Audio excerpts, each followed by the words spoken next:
Good day, everybody. This is Kevin Hogan, author of 25 books, including The Psychology of Persuasion, The Science of Influence, Covert Persuasion, Invisible Influence, and most recently, Persuading and Influencing in the Age of Pre-Manipulation.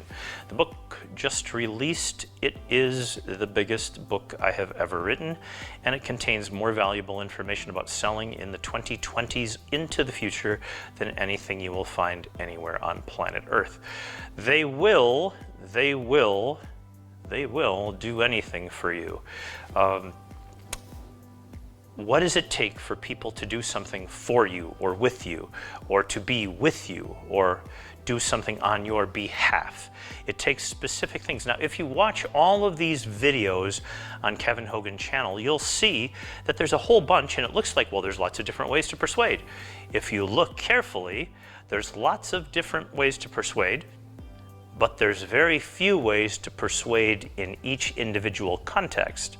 Okay, so you have to pay attention that I'm saying they will do anything for you. So if you want that result, it's not just because you learn persuasion skills.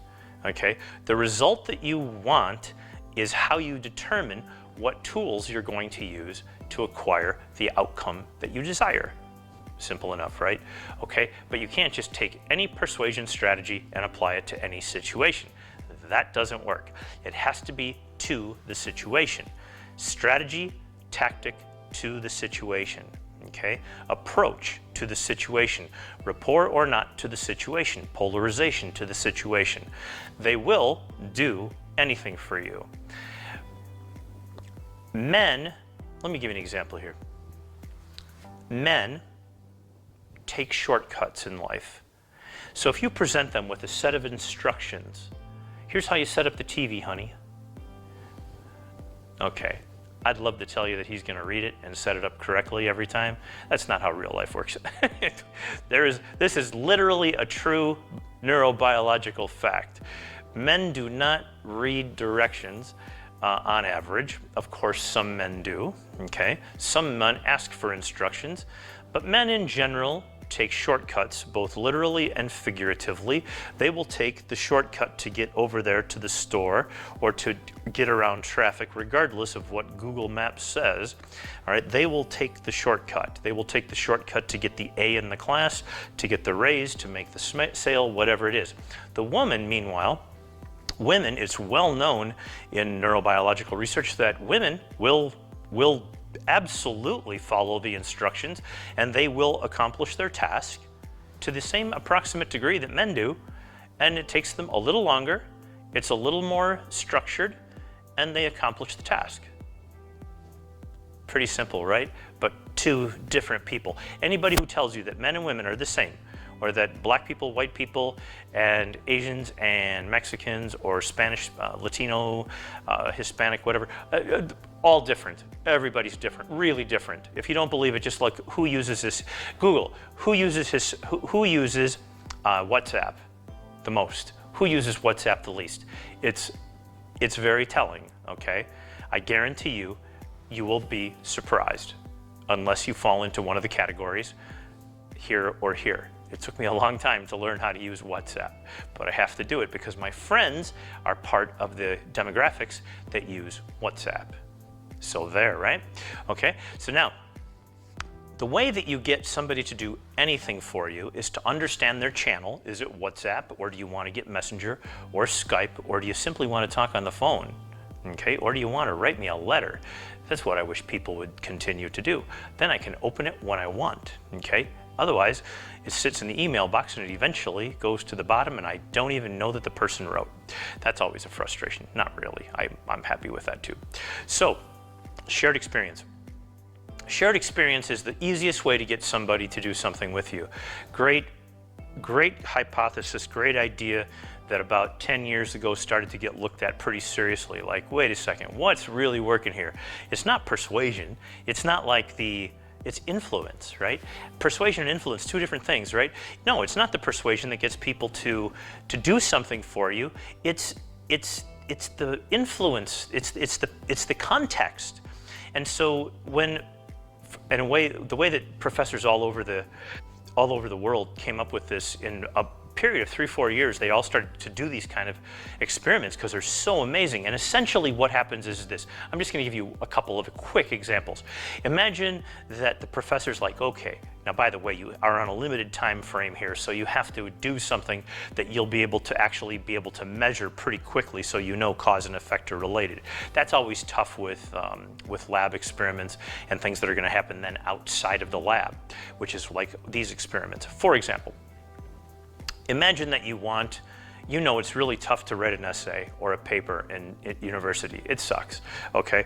And then what's worse is when somebody says, hey, would you help me with your paper? Oh my, with the paper. And you're like, okay, that's cost you. Not that I paid, or they paid me, but they did. Oh, that's terrible, ain't it? So you sit there and go, okay, what's unreasonable? 30 minutes? No, you could get away with 30 minutes. 90 minutes? Nobody would do that. Okay, so 90 minutes. Okay, so this is what the professor wants.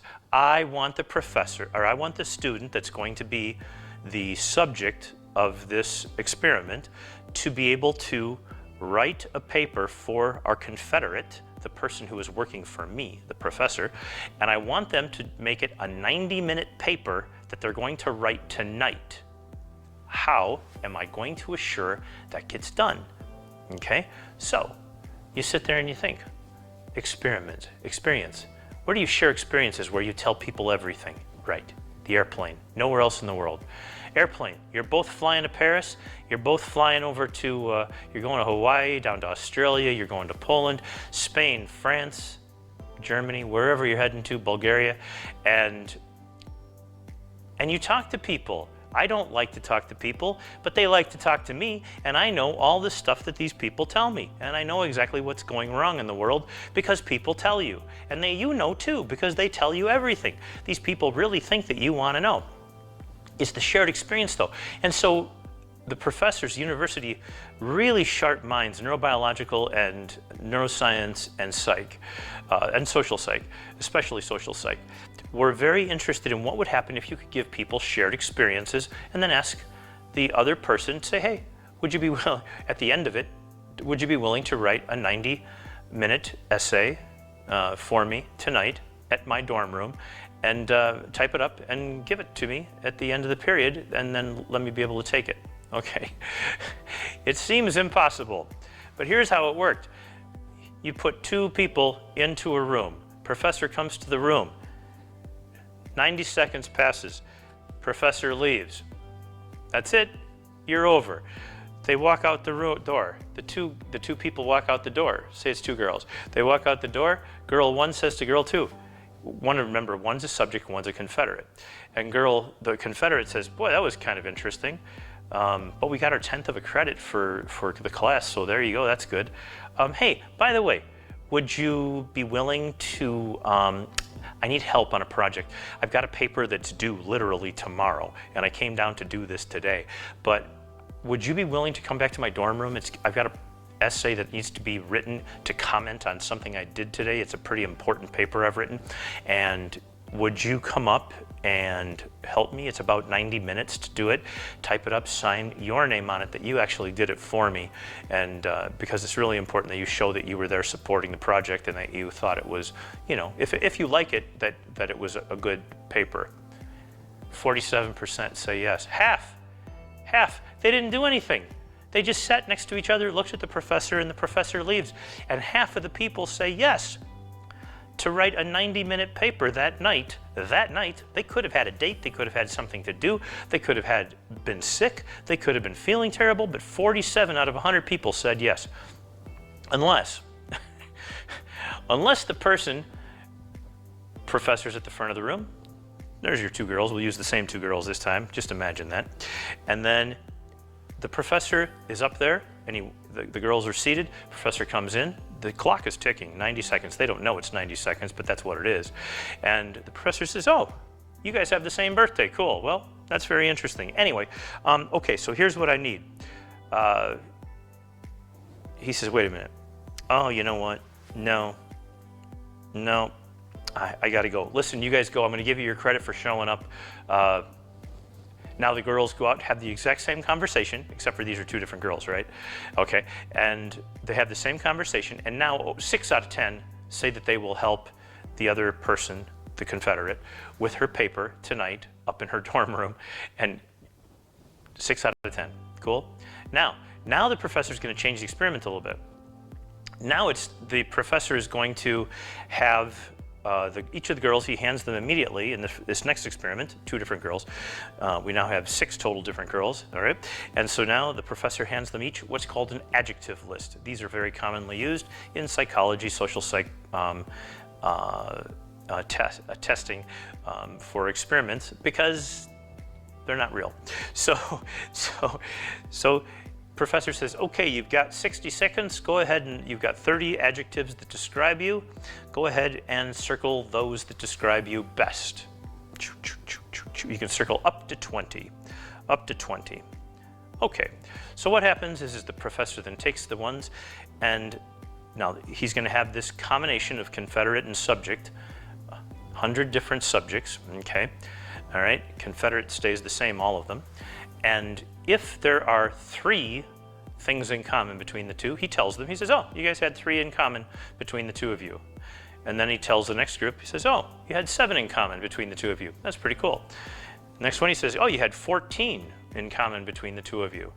Wow, that's a lot, okay? And now he says, okay, well, you guys, thank you for participating in the experiment today. I appreciate it. You guys have a great day. And he takes it and he slides it there. He writes down what he told them, and they leave the room and they had their conversation. And the more things they said they had in common now they didn't say they had anything in common. They just circled adjectives on their sheet. They have no idea what they circled, actually. Each other circled, right? They just circled, nice, sweet, kind, loving, caring, smart, cosmopolitan, blah, blah, blah, like all of that, right? So they go outside, and now, based upon the number of things that the professor said that they had in common, that's going to determine precisely how many people, what percentage will go up to the dorm room and do the 90-minute essay tonight. If you just had a few things in common, about half the people said yes. If you have a bunch of things in common, about 3/4 said yes. That's pretty amazing. Half is amazing. But remember, just for asking and a shared experience, critical shared experience. Now, I'm going to give you 2 others that were just huge, that just are mind-boggling. One of them is actually confirming the birthday in this situation, the same one. It's a little different than the one I showed before, where I just said they had the same birthday, okay? But on this one, the professor would say the date, what their birthday was, based upon what the subject's birthday was, not the Confederate, right?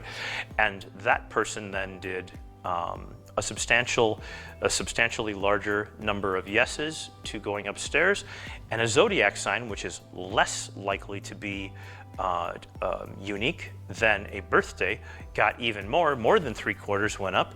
And then when the professor said, well, the professor at the beginning would take a fingerprint of each of his girls, okay, like this, subject, Confederate, okay, and then he had them blot it, and then he gave them the task, the adjective test, and then he never told them the result of the adjective test. He simply said, wow.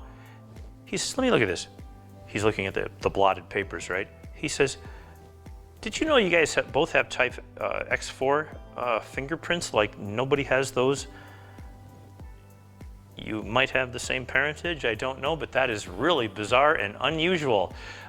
Nobody. I don't know that I've ever actually seen that before in real life. And he's looking at the sheets, right? He says, well, listen, that sort of disqualifies you from this experience, but yeah, you might have the same mom or dad. That's really unusual. Anyway, guys, have a great day. By the way, would you be willing to write a 90-minute page, a 90-minute essay for me? I got to have a paper done tomorrow, and I'd really appreciate your help. 83% said yes.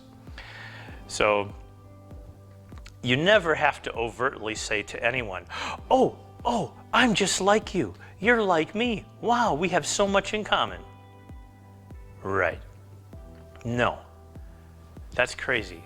This is the most subtle, gentle priming of all time, the way that we just discussed it. You guys have a great day, and you now have learned one of the great, enormous secrets, 3 of them actually. Go back and watch this video a couple times. You'll be very happy that you did. Have a great day. See you here next time.